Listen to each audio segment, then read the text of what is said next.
Your excellency और मेरे प्रिय मित्र राष्ट्रपति मैक्रो, दोनों देशों के डेलीगेट्स, मीडिया के साथियों, नमस्कार। पेरिस जैसे खूबसूरत शहर में इस गर्मजोशी भरे स्वागत के लिए मैं राष्ट्रपति मैक्रो का आभार प्रकट करता हूं। फ्रांस के लोगों को राष्ट्रीय दिवस के लिए बहुत बहुत शुभकामनाएं भी देता हूं। यह दिवस विश्व में लिबर्टी, इक्वालिटी और फ्रेटर्निटी जैसे मूल्यों का प्रतीक माना जाता है। ये मूल्य हमारे दो लोकतांत्रिक देशों के संबंधों का भी एक महत्वपूर्ण आधार है। आज मुझे इस उत्सव में मुख्य अतिथि के रूप में शामिल होने का गौरव मिला। मुझे खुशी है कि इस अवसर की शोभा और गरिमा बढ़ाने के लिए भारत की तीनों सेनाओं की टुकड़ियों ने भाग लिया। भारतीय राफेल एयरक्राफ्ट का फ्लाई पास्ट भी हम सब ने देखा। हमारी नौसेना का जहाज भी फ्रांस के पोर्ट पर मौजूद था, यानी जल, थल, नभ हमारे बढ़ते सहयोग की एक शानदार तस्वीर हमें एक साथ देखने को मिली। कल राष्ट्रपति मैक्रो ने मुझे फ्रांस के सर्वश्रेष्ठ राष्ट्रीय पुरस्कार से सम्मानित किया। यह सम्मान 140 करोड़ भारतवासियों का सम्मान है। फ्रेंड्स, हम अपनी स्ट्रेटेजिक पार्टनरशिप की 25वीं वर्षगांठ मना रहे हैं। बीते 25 वर्षों के मजबूत आधार पर हम आने वाले 25 वर्षों के लिए रोड मैप तैयार कर रहे हैं। इसमें बोल्ड और महत्वाकांक्षी लक्ष्य निर्धारित किए जा रहे हैं। भारत के लोगों ने भी इस कालखंड में एक विकसित देश बनाने का संकल्प लिया है। इस यात्रा में हम फ्रांस को एक नेचुरल पार्टनर के रूप में देखते हैं। 2 दिनों में हमें आपसी सहयोग के सभी क्षेत्रों पर विस्तार से बात करने का अवसर मिल रहा है। आर्थिक संबंधों को और सुदृढ़ करना हमारी साझा प्राथमिकता है।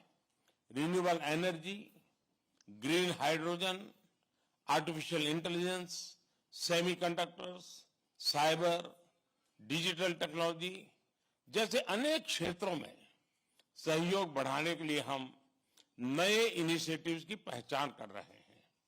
भारत के यूपीआई यानी यूनिफाइड पेमेंट्स इंटरफेस को फ्रांस में लॉन्च करने पर समझौता हुआ है। हम दोनों देशों के स्टार्टअप और इनोवेशन इकोसिस्टम को आपस में जोड़ने पर बल दे रहे हैं। समान विचारधारा वाले देशों के साथ मिलकर हमें टेक्नोलॉजी सप्लाई चेन्स के लोकतंत्रीकरण के लिए लगातार काम करना चाहिए। क्लाइमेट चेंज और पर्यावरण सुरक्षा हमारी साझा और मुख्य प्राथमिकता रही है। इस दिशा में हमने पहले ही इंटरनेशनल सोलर अलायंस स्थापित किया था, जो अब एक मूवमेंट बन गया है।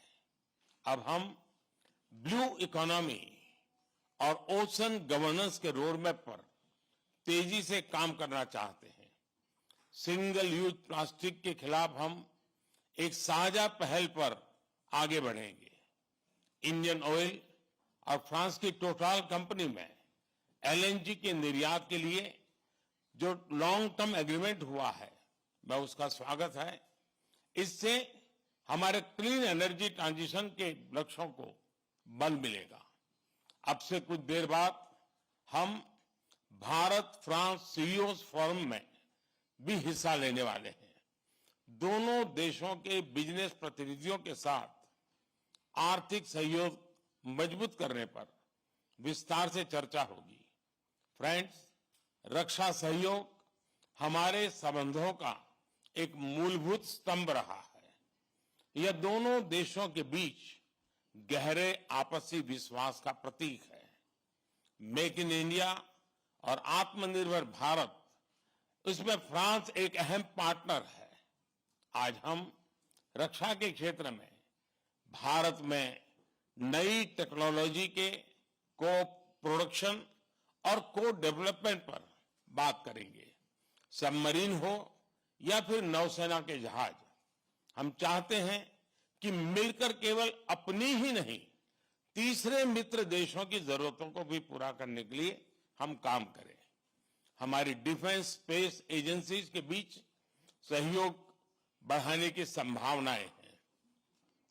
फ्रांस की कंपनियों द्वारा MRO facilities, spare parts, helicopter के लिए इंजन का प्रोडक्शन भी भारत में किए जाने पर हम आगे बढ़ रहे हैं। हम इसमें हमारे सहयोग को और सशक्त करने पर बल देंगे। सिविल न्यूक्लियर क्षेत्र में सहयोग को आगे बढ़ाते हुए हम small and advance modular reactors में सहयोग की संभावना पर चर्चा करेंगे। आज भारत में चंद्रयान के सफल लॉन्च पर पूरा भारत उत्साहित है। यह हमारे वैज्ञानिकों की बहुत बड़ी उपलब्धि है। अंतरिक्ष के क्षेत्र में भारत और फ्रांस का पुराना और गहरा सहयोग है। हमारी स्पेस एजेंसीज के बीच नए समझौते हुए हैं। इसमें सैटेलाइट लॉन्च सर्विसेज, समुद्र और धरती के तापमान और वातावरण को मॉनिटर करने के लिए तृष्णा सैटेलाइट बनाने का काम शामिल है। Space based maritime domain awareness जैसे क्षेत्रों में भी हम अपना सहयोग बढ़ा सकते हैं। फ्रेंड्स, भारत और फ्रांस के बीच लंबे समय से गहरे पीपल टू पीपल कांटेक्ट रहे हैं। हमारी आज की चर्चाओं से ये संबंध और मजबूत होंगे। हम फ्रांस के दक्षिण में मार्से शहर में नया भारतीय कॉन्सुलेट खोलेंगे। फ्रांस में पड़े हुए भारतीय मूल के लोगों के लिए लॉन्ग टर्म वीजा देने के निर्णय का हम स्वागत करते हैं। हम फ्रांस के विश्वविद्यालयों को भारत में अपने कैंपस स्थापित करने के लिए आमंत्रित करते हैं। दिल्ली में बनाए जाने वाले नए राष्ट्रीय म्यूजियम में फ्रांस एक पार्टनर के रूप में जुड़ रहा है। अगले वर्ष पेरिस में होने वाले ओलंपिक्स के लिए सभी भारतीय एथलीट्स बहुत ही उत्सुक हैं। इसके सफल आयोजन के लिए मैं राष्ट्रपति मैक्रो और उनकी पूरी टीम को शुभकामनाएं देता हूं।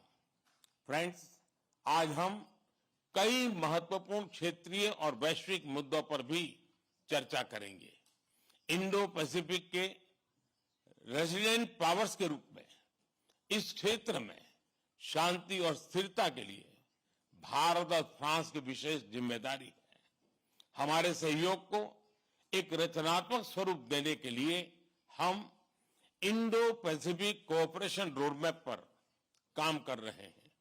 Indo Pacific triangular development cooperation fund के प्रस्ताव पर भी दोनों पक्ष में चर्चा में है।